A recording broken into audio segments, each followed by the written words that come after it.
شروع کرتا ہوں اللہ پاک کے بابرکت نام سے جو نہایت مہربان اور رحم والا ہے۔ سٹوری پسند آئے تو لائک اور سبسکرائب کریں۔ چلو چلتے ہیں اپنی سٹوری کی طرف۔ فون کی گھنٹی سن کر میری آنکھ کھل گئی۔ کمرے میں روشنی نہیں تھی، شاید ہمیشہ کی طرح آج بھی بجلی نہیں تھی۔ کمرے میں کھڑکی کے ذریعے چاند کی چاندنی داخل ہو رہی تھی، جس کی وجہ سے میں نے اپنا فون تلاش کر سکا۔ فون میں نے جلدی سے کان کے ساتھ لگایا۔ ہیلو، السلام علیکم۔ بچاؤ بچاؤ، مجھے بچاؤ، خدا کے لیے میری مدد کرو۔ جی کون؟ رات کے اس ٹائم تم کون ہو مجھے تنگ کرنے والے؟ میں ہوں تمہارا دوست اکبر۔ ہاں اکبر، کیا بات ہے، کیوں رو رہے ہو؟ یار وہ مجھے مار دے گی، میرا خون پی جائے گی، میری طرف آ رہی ہے۔ کون تم کو مار دے گی؟ ہیلو ہیلو اکبر، لیکن کوئی جواب نہ آیا۔ میں نے خود اکبر کا نمبر ڈائل کیا، لیکن دوسری طرف سے کوئی جواب موصول نہیں ہو رہا تھا۔ میں اچانک اس کی باتوں سے پریشان ہو گیا تھا۔ اکبر کی نئی شادی ہوئی تھی، وہ میرے ساتھ بینک میں کام کرتا تھا، ہم بہت اچھے دوست بھی تھے۔ میرا نام سفیر حسین ہے اور میری شادی نہیں ہوئی ابھی تک، اور آزاد فطرت کا مالک ہوں۔ میں نے الماری سے اپنا ریوالور نکالا اور اکبر کے گھر کی طرف چل دیا۔ اکبر کا گھر کم آبادی والے علاقے میں تھا۔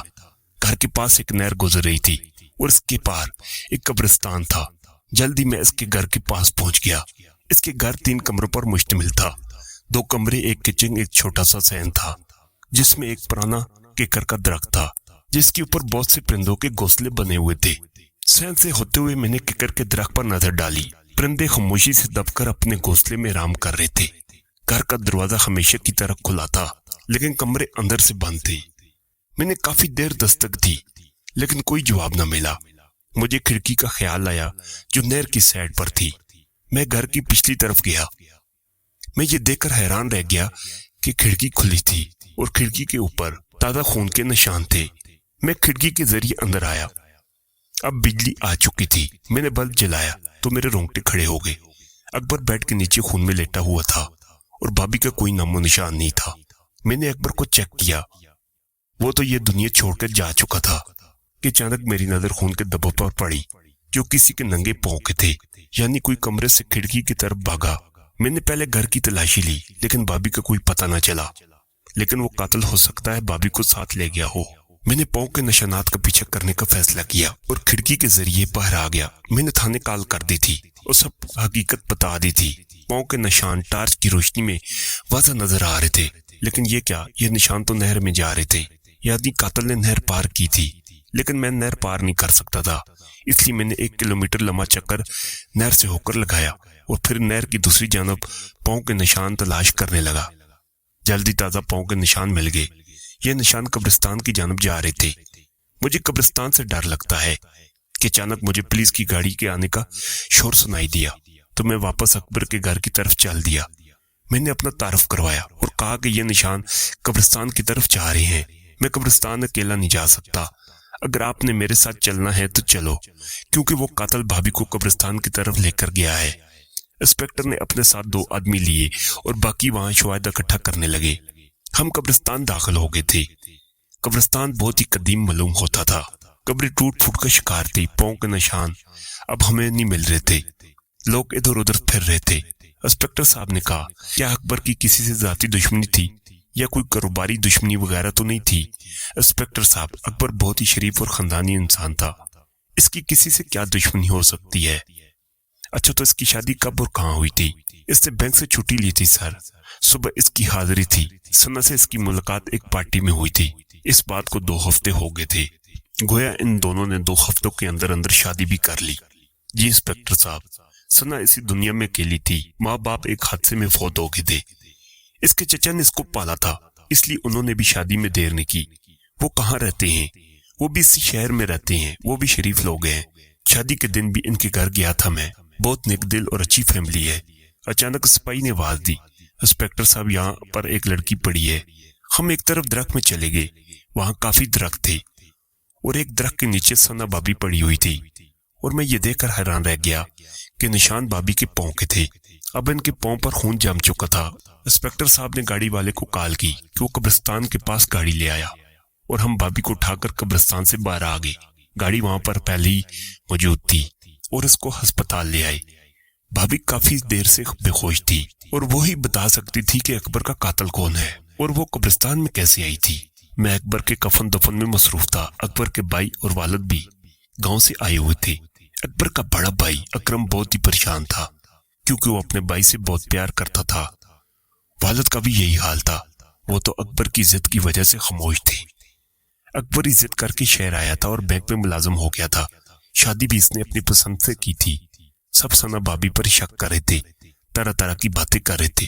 شادی کو تو کچھ دن ہی ہوئے تھے اور ابھی تک اکبر کی چھٹی بھی ختم نہیں ہوئی تھی، تو ثنا بھابی پر شک کس طرح کیا جا سکتا تھا؟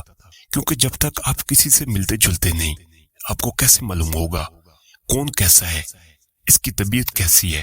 آج اس واقعے کو 3 دن ہو گئے۔ ثنا بھابی بھی ابھی تک بے ہوش تھی۔ قاتل کا ابھی تک پتہ نہیں چل رہا تھا۔ میں بینک سے واپسی پر ہسپتال کا چکر لگاتا تھا۔ اکرم بھائی اور اکبر کی والدہ ہسپتال میں تھے۔ ان کو پتا تھا کہ بھابی وہ ذریعہ ہے جس کے ذریعے ہم قاتل تک پہنچ سکتے ہیں۔ پولیس کے 2 آدمی بھی ہر وقت ڈیوٹی پر ہوتے تھے۔ ہمیشہ کی طرح فارغ ہو کر تھانے گیا تو میری ملاقات انسپکٹر صاحب سے ہوگی۔ خان میرا کلاس فیلو تھا اور ہماری اچھی دوستی بھی تھی۔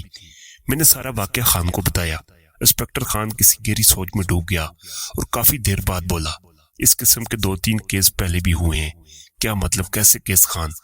اکیلا گھر آبادی سے دور یعنی کم آبادی والے علاقے میں رہتا تھا اور اس سے پہلے صرف وہ اکیلا ہی رہتا تھا اور پھر شادی بھی اچانک اور ایک انجان لڑکی سے کی۔ یہ بات تو ٹھیک ہے لیکن ثنا بھابی تو بہت اچھی ہے، کافی خدمت کرتی تھی اکبر کی۔ اچھا تو وہ کہاں ہے؟ زندہ ہے؟ ہاں وہ زندہ ہے، اسپتال میں داخل ہوئی ہے اور بے ہوش ہے۔ چلو سفیر ہسپتال چلتے ہیں، وہاں پر ہی بات واضح ہوگی۔ جب ہم وہاں پہنچے تو اکرم بھائی موجود تھے۔ اکرم بھائی بھابی کو ہوش آیا؟ نہیں، وہ ابھی تک بے ہوش ہے اور اندر تھیٹر روم میں ہے۔ ہم باہر انتظار کرنے لگے۔ کچھ دیر میں ڈاکٹر صاحب آئے تو خان نے پوچھا، ڈاکٹر صاحب اب مریضہ کیسی ہے اور ہوش کب تک آ جائے گا؟ وہ خطرے سے باہر ہے اور ہوش بھی جلدی آ جائے گا۔ کیا ہم دیکھ سکتے ہیں اس کو؟ ہاں کیوں نہیں، اس کو کمرے میں شفٹ کر دیا گیا ہے۔ ہم تینوں کمرے میں آئے تو میں نے دیکھا کہ خان بھابی کو غور سے دیکھ رہا ہے۔ یہ ثنا بھابی ہے، اکرم نے کہا۔ اس کو جانتے ہو؟ اور میرے ساتھ باہر آؤ۔ ہم دونوں باہر آئے اور ایک طرف ہو کر کھڑے ہو گئے تو خان نے بتایا، سفیر یہ ثنا وہی لڑکی ہے جو ہمیں مل نہیں رہی تھی، کیونکہ ہر قتل ہونے والے دولہا کے ساتھ ہمیں اس کی ہی تصویر ملی ہے، لیکن یہ ہمیں مل نہیں رہی تھی۔ یہ کیا کہہ رہی ہو کہ ثنا بھابی قاتل ہے اکبر کی؟ یہ میں نہیں کہہ سکتا، لیکن شک کسی پر جا رہا ہے۔ میں تمہیں ثبوت دے سکتا ہوں۔ ہر مقتل کی شادی میں پہلے دن کی جو تصویر لی جاتی ہے وہ کم سے کم شادی کے ہفتے بعد ملتی ہے، اور جب تک یہ لڑکی اپنا کام کر کے چلی جاتی تھی۔ لیکن یہ اب کے بار کیسے پکڑی گئی کچھ سمجھ نہیں آ رہا۔ وہ اصل میں اکبر نے قتل ہونے سے پہلے مجھ سے بات کی تھی تو میں جلدی سے نکل گیا تھا اور 5-10 منٹ میں اس کے گھر پہنچ گیا تھا، تو شاید اسی ٹائم اپنا کام کر کے نکلی ہوگی۔ میں نے اس کا پیچھا کیا، مجھے یہ نہیں معلوم تھا کہ میں کس کے پیچھے جا رہا ہوں، میں تو وہ خون کے نشانوں کا پیچھا کر رہا تھا۔ انسپکٹر خان نے پولیس اسٹیشن فون کیا کہ 2 لیڈیز آئیں، اگر یہ چکر ہے تو ہمیں کسی دم درود والے سے رابطہ کرنا چاہیے۔ ہاں سفیر، تم نے ٹھیک کہا، میرا ایک خط جاننے والا بزرگ ہے، وہ عمل کرتے ہیں، میں ان سے بات کرتا ہوں۔ جلدی وہ لیڈیز پولیس بھی آ گئی۔ ہم دونوں اس بزرگ کے پاس چلے گئے۔ بزرگ کا نام پیر بابا شاہ منور تھا، وہ بہت نیک بزرگ تھے، ان کے استانہ ہر وقت ہجوم رہتا۔ خیر ہم نے پہلے کال کی تھی اس لیے وہ ہمارے منتظر تھے۔ میں نے انسپکٹر خان سے ساری تفصیل پر پیر بابا کو بتا دی۔ پیر بابا نے آنکھیں بند کر لی اور منہ میں عمل پڑھ رہے تھے۔ اچھا تو آپ لوگ کیا چاہتے ہیں اس لڑکی سے؟ اس کو مارنا چاہتے ہیں یا سزا دینا چاہتے ہیں؟ پیر بابا پہلے تو آپ ہمیں یہ بتائیں کہ وہ کون ہے، کیوں ایسا کر رہی ہے؟ وہ مکمل انسان نہیں ہے اور نہ ہی مکمل چڑیل، وہ ایک انسان اور چڑیل کے ملاپ سے پیدا ہوئی، یعنی چڑیل کی بیٹی ہے۔ اس کا انسان باپ اس کو چھوڑ کر چلا گیا جس کو اس کی چڑیل ماں نے مار دیا تھا، اور اس کی ماں چڑیل کو ایک ہندو نے چیلا کاٹ کر اپنی قید میں کر لیا تھا، تو اس کی پرورش انسانوں میں ہوئی۔ اس کے چچا نے اس کو پالا تھا۔ چچا اس کی حقیقت سے ناواقف تھا، اس کو ابھی تک اس کے بارے میں نہیں پتا، جبکہ وہ اس کی لڑکی کی بار بار شادی کروا رہے ہیں، تو ان کو شک نہیں ہو رہا؟ آپ لوگوں نے دیکھ لیا ہوگا کہ وہ چڑیل کی بیٹی بہت بھولی والی صورت لے کر پیدا ہوئی ہے، ہر کوئی اس پر بھروسہ کر لیتا ہے اور وہ اپنا شکار خود ہی تلاش کرتی ہے۔ 3-4 دن وہ اپنی خوراک بوجھتی ہے، پھر اس کی چڑیل والی آتما جاگ جاتی ہے تو اپنے شوہر کا خون پی جاتی ہے اور ہفتوں کے لیے غائب ہو جاتی ہے۔ جب اس کے چچا کو اس کا حادثے کا پتہ چلتا ہے تو وہ بیچارہ اس کو تھانے میں ہسپتال میں، ریلوے اسٹیشن میں، نہ جانے کہاں تلاش کرتا ہے۔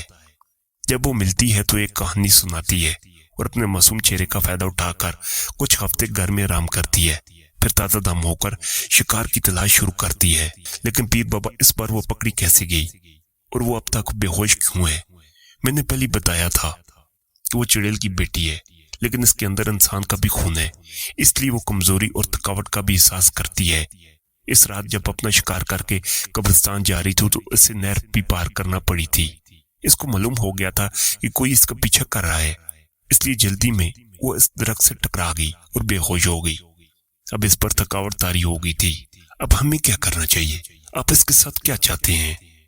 اس کو زندہ رکھ کر سزا دینا چاہتے ہیں یا اس کو ختم کرنا چاہتے ہیں؟ کیا پیر بابا اس پر گولی اثر کر سکتی ہے؟ ہاں کرے گی، لیکن ضروری نہیں کہ اس کی موت گولی سے واقع ہو۔ اس کو مارنے کے لیے اسے قبرستان میں 3 دن چلا کاٹنا پڑے گا، جس کے بعد اس چڑیل کی بیٹی میں چڑیل والی طاقت آ جائے گی۔ اس کے بعد جو سزا دینا چاہو وہ سزا سے تکلیف اٹھائے گی، اور آئندہ ہو سکتا ہے کہ وہ یہ برے کام نہ کرے، ہمیشہ کے لیے چھوڑ دے۔ اب چلے کے لیے کوئی آدمی تلاش کرو، میں تو پہلی 1 سال والا چلا کاٹ رہا ہوں جو آدھی رات کا ہے، تو پہلی رات کسی پرانی قبر پر بیٹھ کر کرنا ہوگا۔ میں تیار ہوں، اس نے میرے دوست کو مارا ہے اور نہ جانے کتنے لوگوں کو شکار بنایا ہے۔ ٹھیک ہے سفیر بیٹا، یہ لو ستو کے دانے، کسی پرانی قبر پر بیٹھ کر ان دانوں پر چلا کاٹنا ہے اور خسار سے باہر نہیں آنا، کچھ بھی ہو جائے، چاہے میری آواز آ جائے یا میں خود آ جاؤں یا تمہارے دوست اکبر بھی آ جائے، تم نے کسی صورت میں کسی کی بات پر عمل نہیں کرنا، بس میرا بتایا ہوا عمل کرتے رہنا، اور دن میں کسی سے کوئی بات نہیں کرنا۔ بینک سے چھٹی لے لو۔ میں نے پیر بابا کی بات مان لی، لیکن میرا دل تسلیم نہیں کر رہا تھا کہ بابی ایک بے رحم قاتل ہو سکتی ہے، اور وہ ایک چڑیل کی بیٹی ہے۔ رات کا وقت تھا، فون کی گھنٹی سن کر میری آنکھ کھل گئی تو یہ اطلاع ملی کہ بابی ہسپتال سے فرار ہونے میں کامیاب ہو گئی ہے۔ اس بارے میں کچھ اور معلوم نہ ہوا۔ میں اسی وقت انسپیکٹر سے بات کی تو اس نے کہا سفیر بھائی وہ چلا کرنا ہی ہے اور ضرور کرنا ہے، خدا نہ کرے وہ کوئی کام کر دے اور کسی کی جان چلی جائے۔ صبح اٹھتے ہی بینک گیا، بینک سے 5 چھٹیاں لیں اور انسپیکٹر خان کے پاس گیا، وہ میرا انتظار کر رہا تھا۔ ہاں چھٹی لے لی؟ جی چھٹی لے لی میں نے۔ ٹھیک ہے، چائے پی لو، ہم سنا بابی کے چچا کے گھر چلیں گے۔ ٹھیک ہے، میں تیار ہوں، اور مجھے اس کا گھر اچھی طرح سے یاد بھی ہے۔ ایک پڑوسی سے پتہ چلا کہ کل رات کو جنگیر صاحب کا انتقال ہو گیا، اس کے لیے اس کو دفن کرنے سب اس کے بھائی گاؤں گئے ہوئے ہیں۔ کیا سنا بابی بھی ساتھ ہیں ان کے؟ ظاہر سی بات ہے، سنا بابی چچا سے بہت پیار کرتی تھی، انہیں تو جانا ہی چاہیے تھا۔ اور ان کا گاؤں کہاں ہے؟ انسپیکٹر خان نے پوچھا۔ ان کے گاؤں کا نام لال سندر والا ہے، وہ موٹر وے کے ساتھ فیصل آباد سے کچھ فاصلے پر ہے۔ ہم سب سے پہلے پیر بابا کے پاس گئے تو انہوں نے کہا اس بات کا فائدہ اٹھا لو سفیر، تم اپنا چلا آج رات سے شروع کر دو۔ انسپیکٹر خان تم بے شک اس کے پیچھے گاؤں چلے جاؤ، اگر وہاں سے نہیں ملتی یا وہاں غائب ہوتی ہے تو مجھے اطلاع کرنا، پھر میں عمل کر کے پتہ کر لوں گا کہ وہ کہاں ہے۔ ٹھیک ہے پیر بابا، جیسے آپ کا حکم۔ پھر میں قبرستان چلا گیا اور رات کے لیے جگہ تلاش کرنے لگا۔ جلدی مجھے ایک پرانے درخت کے ساتھ ایک پرانی قبر مل گئی، میں اس پر نشان لگا کر آ گیا، کھانا کھا کر سو گیا۔ میری آنکھ 6 بجے کھلی، ابھی اندھیرا ہونے میں کچھ دیر باقی تھی۔ میں اپنی جگہ پر پہنچ گیا تھا تو وہاں پر میں نے خسار کھینچا تو میں اس قبر پر بیٹھ گیا اور چلا شروع کر دیا۔ پہلی رات سکون سے گزری۔ انسپیکٹر خان سنا کے گاؤں گیا ہوا تھا، میں گھر آ کر سو گیا۔ دن کو بہت کالے آئیں لیکن میں نے یس نہیں کی۔ شام 6 بجے تک میں اٹھا اور کھانا وغیرہ کھا کر قبرستان کی طرف چل دیا اور اپنی جگہ پر پہنچ کر بیٹھ گیا۔ آج موسم بھی خراب معلوم ہوتا تھا، چاند کا کوئی نام و نشان نہ تھا، ہوا تیز سے تیز ہوتی جا رہی تھی اور مجھے چلا کرنے میں مشکل ہو رہی تھی۔ میں حیران تھا کہ جب میں گھر سے نکلا تو موسم بالکل صاف تھا، لیکن جب قبرستان میں داخل ہوا تو موسم خراب ہو گیا۔ خیر میں علم کرنے لگا کہ آسمان پر بجلی چمکی اور بادل شور کرنے لگے، ہوائیں تیز تیز ہونے لگیں، بہت زیادہ شور ہونے لگا، مجھے عمل کرنے میں بہت مشکل ہونے لگی۔ کچھ دیر میں بارش ہونے لگی، لیکن یہ کیا بارش خسار کے بالکل باہر ہو رہی تھی۔ بادل خوب برسا، ہر جگہ پانی پانی ہو گیا، لیکن حیران کرنے والی بات یہ تھی پانی کا ایک قطرہ بھی میری طرف نہیں آیا۔ موسم اب بالکل صاف تھا، چاند نظر آ رہا تھا اور چاندنی پر ہر چیز کو منور کر رہی تھی۔ بادل کا شور تھم چکا تھا اور اب مکمل خاموشی تھی۔ میں نے اپنا عمل جاری رکھا۔ صبح ہونے سے کچھ دیر پہلے انسپیکٹر خان مجھے اپنی طرف آتا ہوا دکھائی دیا۔ خان نے کہا سفیر یہ چلا چھوڑ دو، ہم نے سنا کو مار دیا ہے، اب وہ مر چکی ہے، لیکن اس وقت میں ہوش میں تھا. مجھے پیر بابا والی بات یاد آ گئی. میں چلے میں مکن رہا. خان نے کہا اٹھ جاؤ میرے دوست, کیوں دیر کر رہے ہو, اپنا وقت ضائع کر رہے ہو, میرے ساتھ آؤ, میرا ہاتھ پکڑو. خان نے میری طرف ہاتھ بڑھایا تو اس کے منہ سے چیخ نکل گئی. وہ غائب ہو گیا تھا. میں نے خدا کا شکر ادا کیا کہ میں نے کوئی غلط قدم نہیں اٹھایا. صبح ہوئی تو میں گھر لوٹ آیا اور کھانا کھا کر سو گیا. شام کو اپنے ٹائم پر اٹھا. آج سخت امتحان ہونے والا تھا اور میں اس کے لیے تیار تھا. میں نے آج مغرب کی نماز قبرستان کے پاس ادا کی تھی. چلا میں نے اپنے ٹائم پہ شروع کر دیا. وہ تقریباً آدھی رات کا وقت تھا. مجھے دور سے کسی کے قدموں کی آہٹ سنائی دی. ایک سفید سایہ میری طرف آ رہا تھا. قریب آیا تو میں نے دیکھا کہ وہ ثنا بابی ہے. انہوں نے بہت معصوم صورت بنائی ہوئی تھی اور مجھ سے معافی مانگنے لگی.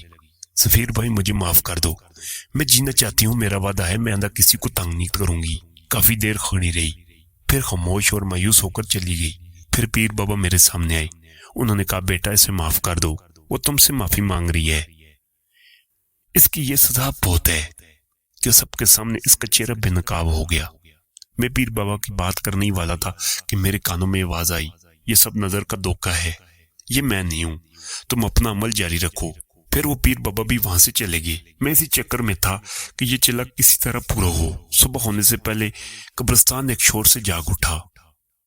قبروں سے مردے نکلنے لگے, درخت ٹوٹنے لگے, پرندے بے چین ہو کر ہوا میں اڑ رہے تھے. کچھ درختوں کو آگ لگ گئی. جس قبر پر میں بیٹھا تھا وہ بھی مسلسل تڑپ رہی تھی اور مجھے اپنا عمل کرنے میں مشکل ہو رہی تھی. پھر میں نے دیکھا کہ ثنا بابی کے ساتھ کچھ اور لوگ بھی میری طرف آ رہے ہیں, جن میں میرا مرحوم دوست اکبر بھی تھا. انہوں نے مجھ سے کہا ہم نے ثنا کو معاف کر دیا ہے, اب تم بھی اس کو معاف کر دو. میں نے ان کی ایک نہ سنی تو وہ تیش میں آ کر مجھ پر قبروں سے پتھر اٹھا اٹھا کر مارنے لگے. لیکن کوئی بھی پتھر مجھے نہ لگا.